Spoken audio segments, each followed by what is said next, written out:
to write your literature review in the next 30 days or less, then this live is for you. I am Dr. Marvette Lacey. I work with doctoral students to write their dissertations in 12 months or less by following a very simple, easy 10-hour-a-week writing routine. And today we are starting the 30-day literature review challenge. Now, this challenge has been around since I think I first did this in 2020 during the pandemic when everybody was stuck in the house. And this is probably one of the most popular questions I get is number one, how do you write the literature review, but how do you not get stuck there? And so I'm going to tell you some hard truths. And so if you're new to me, hold on to your edges, take out your notebook and take some notes because I'm going to tell you what to do. And then I'll tell you how you can join the challenge if you would like more support.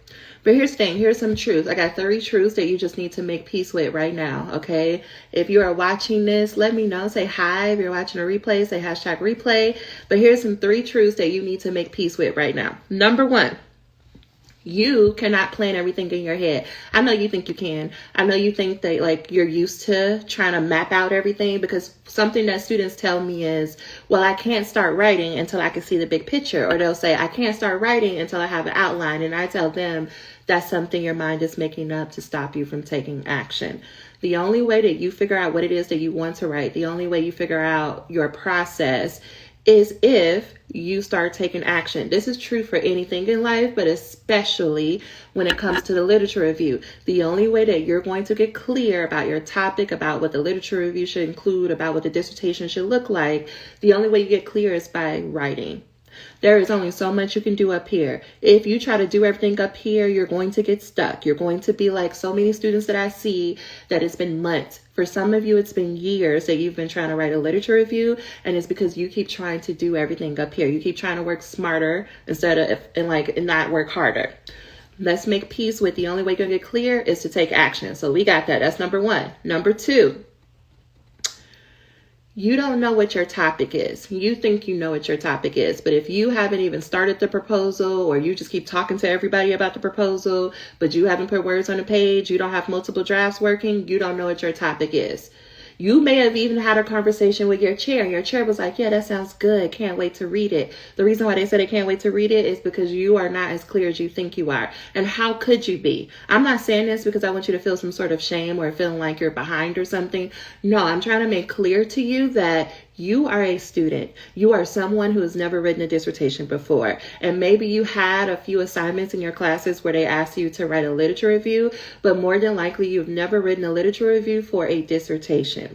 And it does make a difference. It makes a huge difference. It makes a difference mostly for your nervous system, but it really makes a difference in if you don't know how to structure a research project, right? Like you're going to have to fill it out. And if we go back to truth number 1, in order to learn a thing, you got to do it. You didn't just come out the womb, started walking, okay? You had to stand up. You had to fall a bunch of times. You had to bump into a lot of things. You had a lot of false starts where you got up and then you fell back down.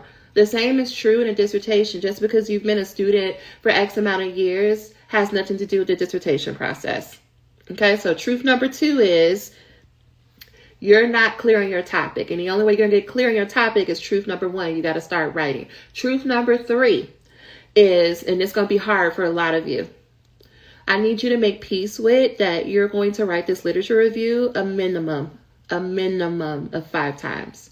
That's going to be real hard. Any writing process, anything that you're writing, it's multiple drafts. There is no writing process where you only work on 1 draft and then it's perfect. No. The goal of writing, whether it's a literature review, a dissertation, a book, whatever that looks like, the goal of writing is to get clear. So you're going to write a draft and then you're going to submit it to someone. They're going to give you feedback and you're going to write another draft, because that is the truth about writing.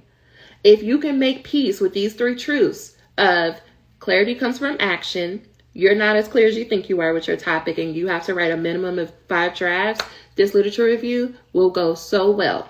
So then that takes me to why did I create why and how did I create the 30-day literature review? What I was finding was that I was watching all of these students walk around with all these books and all of these articles, and me, myself, we go back to the summer of, 2015. my program had what is called a publishable paper, which is kind of like a pilot study before you can do your exams, before you can do your dissertation. But the goal of the publishable paper is to publish it in a journal.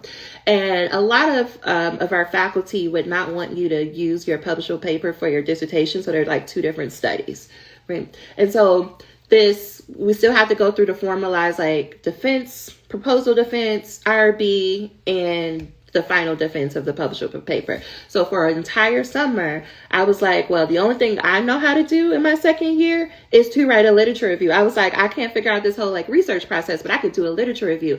I spent months. I spent a solid 2 months, a good 5 to 7 hours a day, because I only had classes 1 day a week. And so I was really focused on getting this proposal done. And I spent hours reading. I spent hours taking notes, hours being like, I know exactly what the literature is. I feel like I wrote the perfect literature review. And I went into my defense. And what would you know? I failed that defense. Failed the defense in front of people. Failed the defense. And my feelings were, of course, I was crying. And now I'm pissed that I'm crying inside of my defense. And that taught me the biggest lesson. The literature is important, but no one cares about your literature review. And maybe that should have been truth number 4.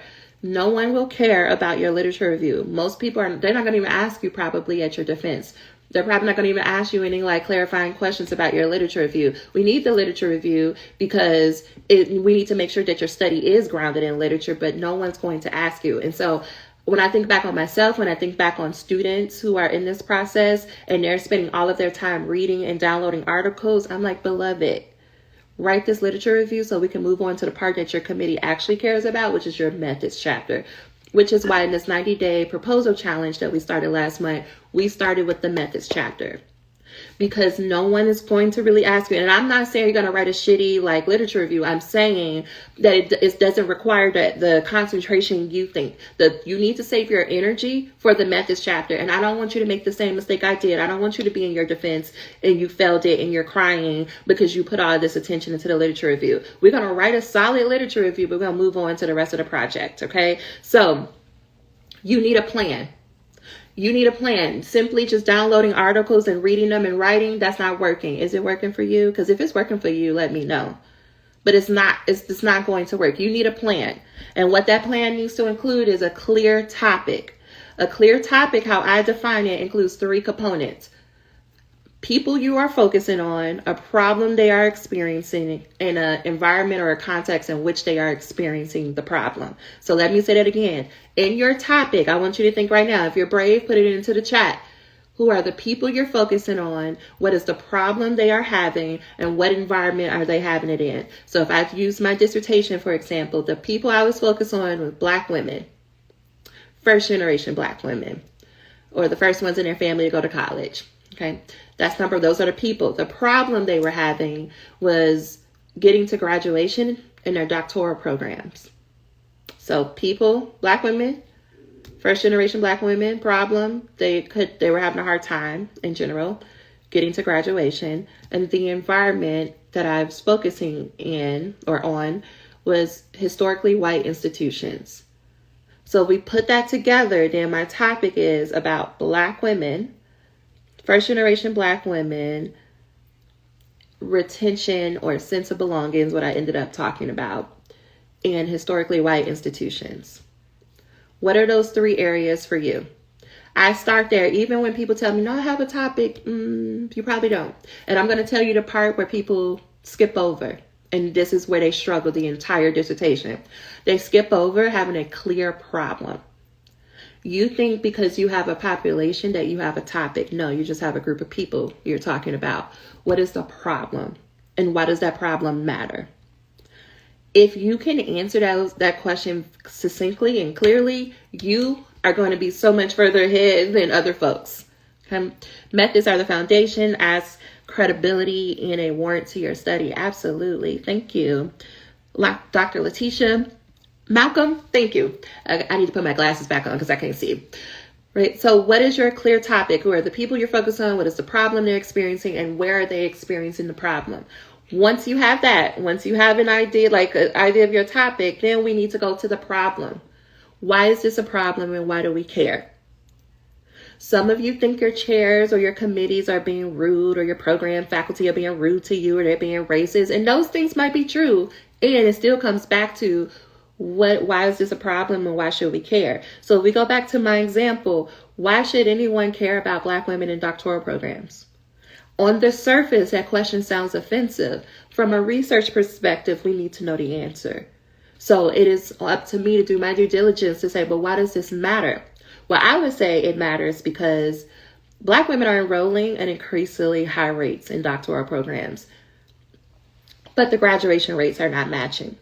Doctoral programs, the way the funding works is you're funded by the number of credit hours students register for and how many students you're able to get to successfully complete their programs.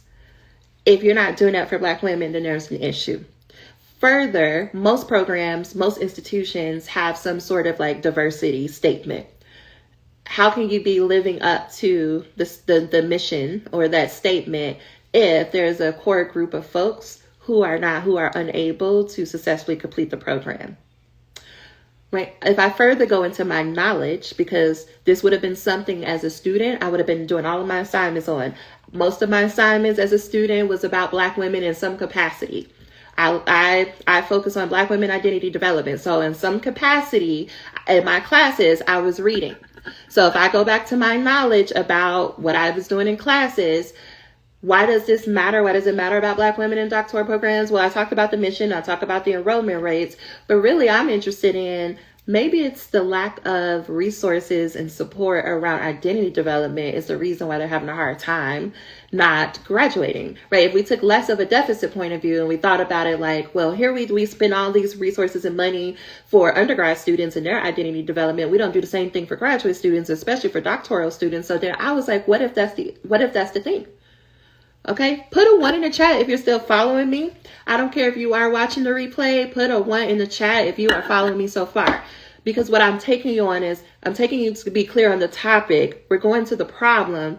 And the reason why I'm asking why the problem matters is because the job of your literature review is to justify your study. How you justify your study is by being very clear on the problem, why it's a problem, and really what are you going to do differently. We don't care about everything that's ever been written about this topic. We don't care about every article, every research project that's ever been done as it relates to anything about your topic. That is a book summary or a book report. Nobody wants to read that. Nobody wants to read your 200-page literature review. We want to know, what do we need to know for this study and why are you doing this study? Okay.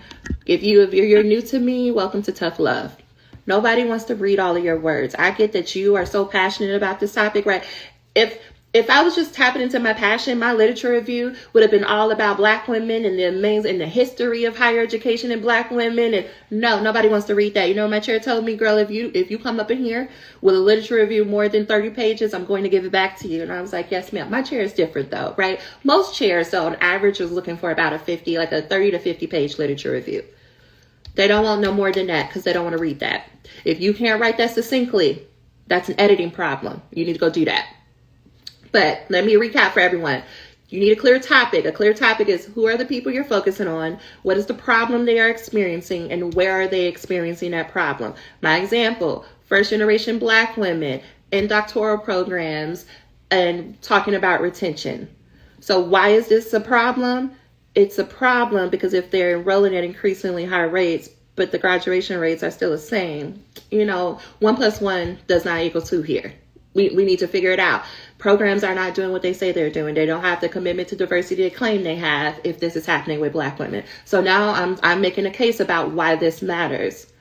Okay, what would happen if this problem isn't solved? So that's your next question. What would happen if your problem isn't solved? What will happen for the people you're focusing on? What would happen to the environment if this problem isn't resolved or improved? What would happen for the Black women in my study? Well, they'll continue to enroll and they'll continue to spend money and time and resources, and they won't make it to the end of graduate or the end of the program because they don't have adequate support. So these folks are investing into the institution, but the institution is not upholding their end of the bargain. Right now, I'm getting deeper into why my problem matters. I want you to think about your topic and your problem. And if you need help, put it in the chat. If you need me to help you talk through it, we can do this together. We can talk through it. I can bring you on live, or you can let me know in the chat. Why it matters, right? It's like, well, these programs got to do what they said they was going to do. If they want to take Black women's money, you're going to have to show up. Now, my literature review, that is my outline for my literature review. So once I'm clear, we don't need to read. You say, I'm not reading anything. I'm just talking to you about what I know off the top of my head. Once you can answer those questions, what I want you to do then is go open up a document, and I want you to write a 4 to 6 page paper about that. Describe to me, who are your people? What is the problem they're experiencing? Where are they experiencing the problem? Why does it matter? If you can write a 4 to 6 page paper. When I say write a 4 to 6 page paper, y'all know I believe in shitty paragraphs. When I say shitty paragraphs, because I'm realizing that people don't think I mean what I say, even though I feel like I'm using very clear language. A shitty paragraph is a paragraph where you're like, I'm so embarrassed to show this to anyone. The reason why we do shitty paragraphs is because you got to get out of your own way. You got to get out of the way of perfectionism and procrastination. And the only way you bust through them is you take action. How you take action is you take the pressure off of it. All these P words. You got to take the pressure off of writing. How we take the pressure off of writing is we just write shitty paragraphs. Inside of the Institute, which is the membership, what we do is I'm like, all right, we got 10 minutes. Here's some questions. Like I'm giving you questions right now. Open up a document and start writing. For those of you, if you really want to finish the literature review, like you don't even got 30 days, you got like 7. Open up the document and start writing. I'm thinking about Dr. Elizabeth Morgan, who we were meeting in a private session, and she was like, yeah, I got to do this in the weekend, girl. I don't have a lot of time. My committee said I had to rewrite this. So on the call, I had her open up a document, and I said, here's the topic, start writing. And she wrote a good 10, 20 shitty pages. Then we spent some time editing those shitty pages. So that's your next step. You're going to edit the shitty pages. You're not going to read. You're not going to look up anything. We're not concerned about citations at this point. Writing is a process, y'all. Writing means individual steps. Individual steps. Y'all who keep trying to do them all at once, it's why you're going so slow. Writing is a process. An example I use a lot of the time is Stephen King. If you know Stephen King, the great, thriller, now, why am I blanking on movies? Because it's like he got 50 million movies and 50 million books. But if you ever had a Stephen King novel, we're talking like 400, 500, 600 pages, right? And he got over like 60, 70 books. That's what he does. He just writes. Not so much now, but in his heyday. And his process is he wrote a minimum of 3 drafts. The first draft was for him. So imagine you writing a 500-page book. One time just by yourself, and then he turns it into his editor, and then the editor gives feedback. He rewrites it again. He rewrites the 500-page book again, and then the editor gets it again. He does a lot of revisions, and then he rewrites it again. Did you hear what I'm saying? He's rewriting the 500-page book over and over. Why? Because every time he wrote a draft, he got clear on who he wanted the characters to be, how he wanted the scenes to go. As he's getting feedback from his editor and his thought partners, you are getting clear when you take action. We go back to rule number 1 if you were here at the beginning of this live. If someone as seasoned and as professional as Stephen King is rewriting multiple drafts, why do you not think that you have to write this literature review multiple times? Let me really bring it home as to why it is important for you to write multiple drafts. Your chair has very clear expectations of what they want to see, because y'all love to tell me how strict your chairs are and like how high their standards are, even though that's you projecting your own perfectionism onto them, but we can talk about that later. Y'all love to tell me that, but your chair most likely 9 times out of 10 cannot fully articulate to you what their expectations are. And so for them to do so, they need to see a nice, clean draft of your literature review before they can give you feedback and say, this is actually what I want it to look like. Yeah, they may tell you to go look at other dissertations and their literature reviews. But the issue here with that is you're looking at someone's literature review after they have gone through multiple years and revisions on that literature review. And you're trying to compare your very first shitty draft of your literature review to somebody's 10th draft of their literature review. And you're trying to guess what you think your chair wants you to do or what you think your chair wants you to talk about. The only way we gonna know that for sure is if you write a full draft of your literature review and you turn it into your chair. Because if you were with me in the beginning when I said I need you to make peace with, you're gonna write 5 drafts of your literature review, minimum. So let's just get the drafts over with. It doesn't mean that it has to take a lot of time. It just means you're going to write 5 drafts. So in the 30-day literature review challenge, what I am setting up for you is to write a full 20-page draft that you can then take over to your chair. You can say, hey, chair, this is what I'm thinking as it relates to my literature review. Your chair gets to read it. They'll go over and they're like, oh, most of this is decent. Add a section that says this, this, and this. Don't forget to bring in this theory. Bet. Let me go do that. Let me go work on draft number 2 for you so we can move this along. I'm thinking if y'all were watching the live podcast on Monday, I interviewed her and I talked about how she finished her exams in her proposal in 60 days.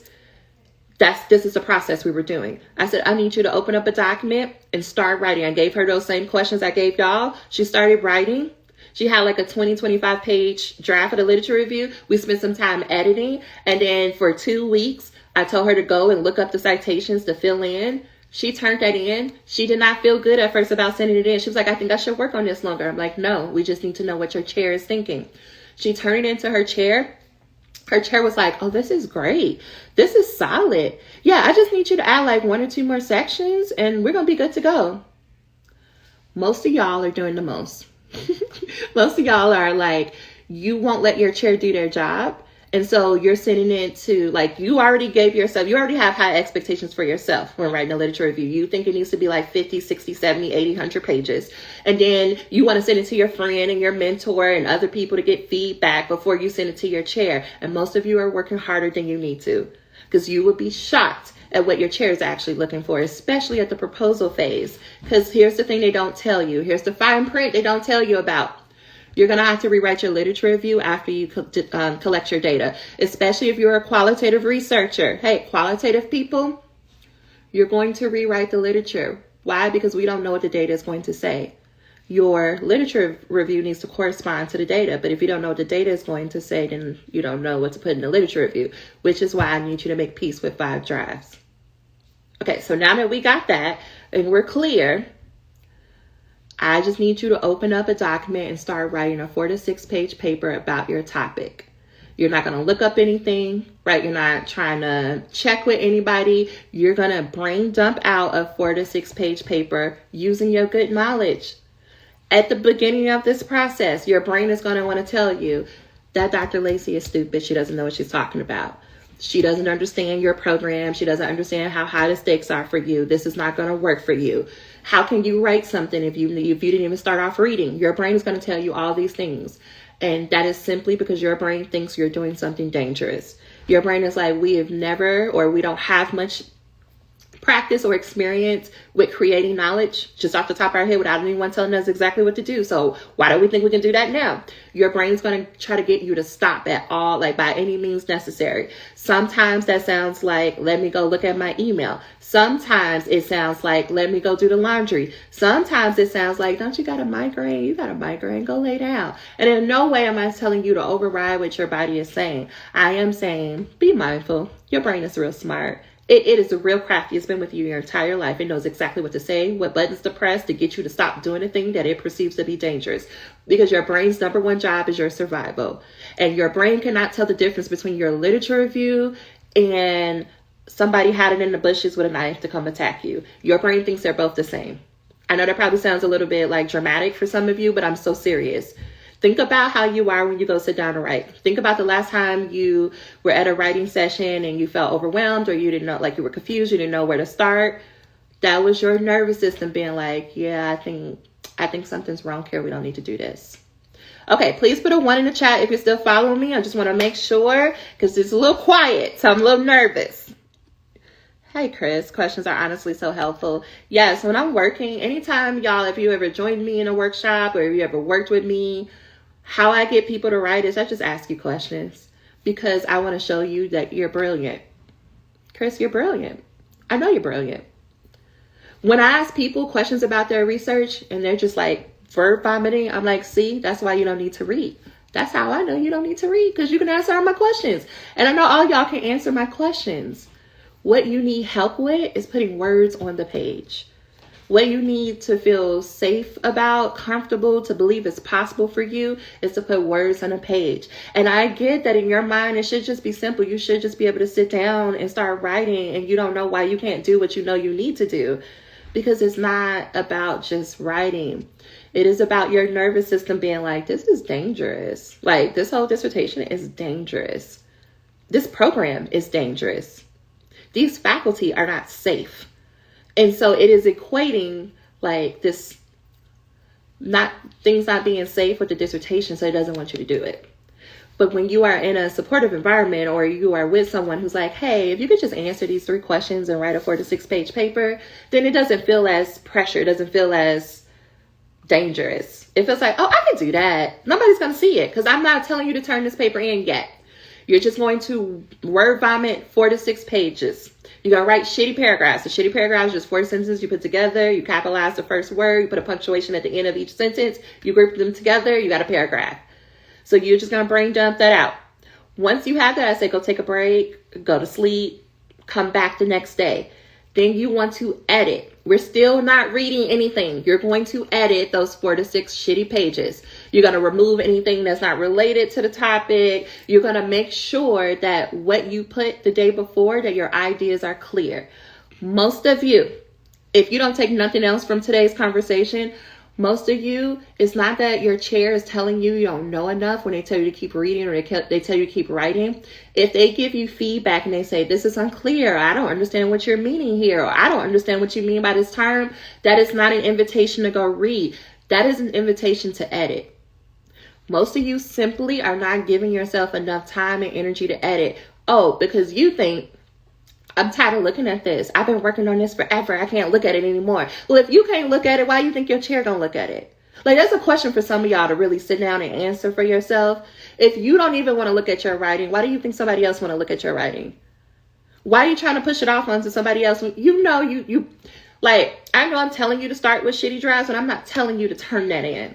I'm telling you, get the words out on the page so that you can have enough time and energy to edit, to make sure things are clear, to make sure paragraphs are structured, to make sure you have formatting and headings, to make sure that you either have a citation or you put cite in parentheses and you move on. It is about the presentation. Most of y'all are like cooking up 6-course meals, but you're presenting it like you're doing a buffet at Taco Bell. I don't even know where that came from, but I'm going with it. Like, most of you are brilliant, but the way you're packaging your writing, your chair is like, you don't know what you're doing. Most of you are hitting the roadblock of your packaging of your literature review is the issue. When I'm talking about packaging, I mean you're not spending enough time editing. My rule is for every hour of writing, you have 3 hours of editing. Most of you simply are just trying to focus so hard on putting words on a page that when it comes to editing, you don't have anything left over. You don't have any energy. You're like, that's when you get to I don't want to look at it anymore.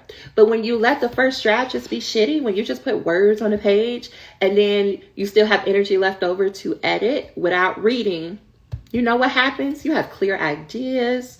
You got clear examples. You're defining your terms. And guess what the magic part is? Because the next part after you edit, now you go to the literature. Now you go read. Why? Because we know what we're looking for now. When you write first and you edit first and you get clear, you know exactly what needs a citation. So me mentioning Jaharia, she know exactly what to go look for because she spent most of her time getting clear on her ideas. When you try to read first, you don't even know what you're reading. How do you even know what articles to pull? How do you even know what books to look at? How do you even know what you should highlight and what you should make a note about? How do you know? So you're just going to read a bunch. That's what I was doing. And when I felt that proposal defense, right? I was just reading and making notes and I thought I was doing a good job. So I was real confident when I showed up to the defense and they were like, no, girl, you failed. Rewrite this entire thing. Please have it in the weekend. Because not only did they fail me and tell me to rewrite it, they said I had to do it in the weekend. I was pissed. Okay. I needed a whole day to just be pissed because I was about to quit the program. Like, not you embarrassing me. Not you let me go all the way to a defense and tell me I failed. I'm telling you, you write first, you edit, and then you go to the literature. Because, like, as you're reading the articles, you're like, oh, that goes with what I was saying. Oh, I did mention that. Here's the other thing. When you go to read articles, especially, y'all gonna have a hard time. When you go read articles, we're not reading the entire article. We don't have time for that. You don't need to anyway. You only need to read the abstract and the discussion. You're only reading the abstract and the discussion. Why? Because the other section, like their introduction and the literature review, are the researcher's interpretation of the literature. Let me say it again. Their introduction and their literature review is their interpretation of the literature. Just because they wrote it in the literature review doesn't mean that it makes it true or that it makes it something that you agree with. It doesn't make it factual. Maybe that's the word I'll use instead of true. Just because they wrote it and it's published and it's their literature review doesn't make it factual. It just means it's their interpretation of the literature for their project. So you don't need to read someone else's interpretation of the literature. You need your own interpretation of the literature. So we can just skip that. Now, and maybe you're having a hard time finding articles, then you can go peruse their citation list, but we don't need to read that. Unless you're doing a method study, we don't need to read their methods either. We don't need to do that. It's also listed in the abstract. They said what they did in the abstract. The findings, unless you're just really passionate about this, we don't need that.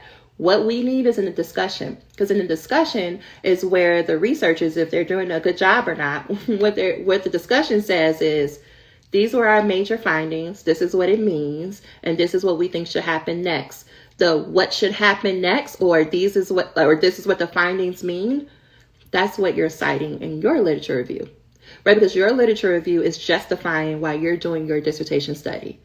Is justifying, this is the problem I'm focusing on, and this is why I'm focusing on that problem.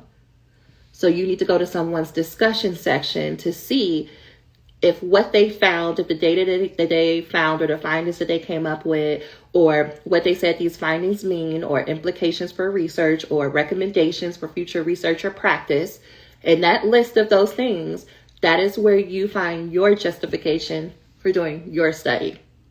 Right, so if I go back to my example, first generation Black women in historically white institutions and their identity development, I'm going to go to articles to find what do we already, right? Because in the discussions, like, this is what we already knew, but like, this is what our findings, this is how our findings connected to the literature, and here's what we recommend for future research. Somewhere in the future research, it said we probably should focus on the sense of belonging experiences of Black women in doctoral programs. Ding, ding, ding. That is the citation I will use for my literature review. Let me know if you're following me. Most of you just want to read. Like, I need some of y'all to just be honest.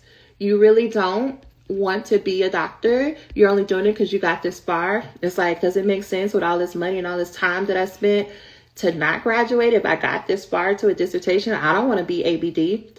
So because you are worried about what other people are going to think of you because you're ABD, you're going to put yourself through a dissertation that you will never look at again. You're going to put yourself through a program that you will never think about, you will never use again, but you get to say you're a doctor. And listen, I'm not shading that. I'm not shitting on that. I'm not saying it's a bad thing. I'm just simply saying, let's be honest. Let's call a spade a spade. You don't care about this. Or maybe you do. Maybe your dream is to be like faculty. And if that's true, especially if you're going to do a tenure track, position, then you need to learn this lesson right now. It's speed. Speed matters. Nobody wants you to sit there with this one draft over and over, like, and trying to make it perfect. It is about speed. It is about learning to trust yourself is really what I'm talking about. I saw this today on TikTok where there was a therapist who said that she uses like white pants as an analogy about trusting yourself. A lot of what we do inside of Qual Scholars is about, can I trust myself to put words on a page? And so the white pants are, she's like, if you're wearing a pair of white pants, there's either two people. There's the group of people who are like just going about their day. They're not even thinking about if anything, a stain is on their pants. They're just living their life. But there's another group of people who are like constantly checking. Do I have a stain? Did I sit in the wrong thing? Do you see something? Right? When you trust yourself, you're the person with white pants on who is just living their life. Similarly, if you trust yourself in the writing process, you would do what I'm telling you to do. You would open up a document, you will start writing about your topic, you would edit those words, and then you would go to the literature to find the citations. So in this 30-day literature review challenge, we're doing just that. I just told you the process. I'm not gatekeeping. I told you exactly what I'm going to teach them. Today, we start part 1. Today, we're going to spend 2 hours this evening. The first thing we're going to do is make sure everyone is clear on their topic, which most people will be because we've been in a 90-day proposal challenge and we started with the methods. And so most people have their clear topic. But just in case, we're just going to double check. Do you have a clear topic? Do you know who the people you're focusing on? Do you know the problem they're experiencing? And do you know where they are experiencing the problem? Next, I am going to have people open up a document and write on the call. They're going to start writing. I'm going to set a timer for 10 minutes. And I'm going to give them questions that helps them to get very detailed about their problem statement, because it makes no sense to move forward if we don't have a clear problem statement. Most of you do not have a clear problem statement. So they're going to write a very shitty, like page or 2 of a problem statement using prompts. After that, I am going to show them how to edit said statement, because this is also about teaching a process of writing as well as teaching the process of the literature review. So they're going to edit the shitty problem statement, and then we're going to talk through how do you find citations for this problem statement. And by the end of 2 hours, they should have a good 2 to 4 pages like written, and they're going to spend the next week looking up citations for that by reading 3 to 5 articles. Next week, when they come back, we're going to start with, okay, what is your first bucket of your literature review? And they're going to write another 4 to 6 page paper about their first bucket. And we will continue to do that until the end of June, when they will have a solid 20-page, at a minimum, 20-page draft of the literature review that they can then turn into their chair and say, hey, chair, here's what I'm thinking about for my topic. And their chair is going to be like, oh, here's how I actually want you to frame this literature review. And they're not going to be upset. They're not going to be angry when their chair comes back with all of this feedback and telling them to rewrite or reread, because that was the purpose. Because we already made peace with, we got to write this 5 times before it's going to be approved. That is the 30-day literature review process. You can join.